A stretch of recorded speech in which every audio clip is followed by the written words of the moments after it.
Hello, everyone. My name is Ayman, and I'm from Kazakhstan. Actually, I'm from the southern part of it, which is called Kizilorda. It was the first capital of Kazakh Soviet Union, and in translation, that means red capital. Right. Everybody says that we're such a hospitable nation, and whenever a guest comes to our house, it's considered a gift from God, and you will see that people will bring you the best course meals and like make your life like heaven if you're arriving to any house in Kazakhstan.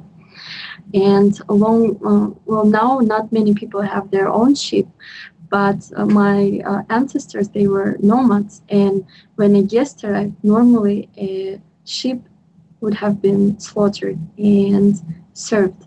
Kazakhstani people consist of 130 ethnicities, and Kazakh people are the natives of the land. And long time ago, Kazakhstan was part of the Silk Road. It originated from China and it went through our territory, and that's how different religions, confessions, and some other nations stayed in our country. But that was long time ago. Later, the state was more or less dominated by the natives Kazakhs, and only in end of 17th, beginning of 18th century, it became uh, a little bit populated by Russians on the north because we became part of Tsarist Russia at that time. Years pass, and when World War First and World War Second happen, and when Stalin rules, he makes Kazakhstan the Gulag camp region. They seize somebody, they would bring it to Kazakhstan, and of course, most of the Russian intelligence, and not only Russian, but even like enemies of Soviet Union that opposed Stalin, they were all sent to Kazakhstan. And that's how we've got so many other nations.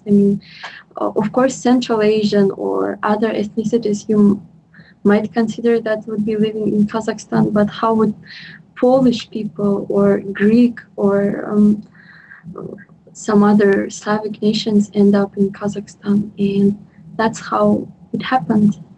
And sometimes when people were given only a minute to drag their kids and family and move into the transportation that was provided to move them from their lovely houses to Kazakhstan, those people arrived without any provision, and Kazakh people were supporting them. And I mean, heard these stories from different other ethnic representatives that would be saying that my grandfather, my grandfather had arrived here and he had no food to eat, he had no place to stay, he had no shelter, no relatives, nobody. And Kazakh people shared their shelter, food, and everything.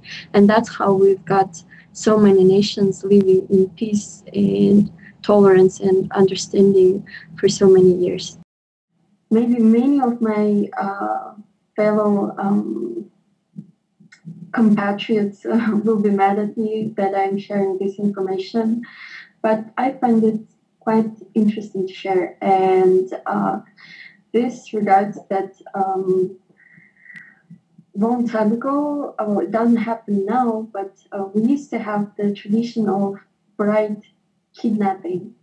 That is when a person didn't have enough of a dowry to pay for the allowance to be considered a husband of a girl, or if the two loved each other so much, but the parents were not letting the two kids marry, or if just like Kazakhstani people, like Kazakh people, they lived in tribes, in clans. So, for example, if a guy from one clan, he liked the girl from the other clan very much, but he knew that he would be refused by the older people, he would just snatch her and then make her his wife.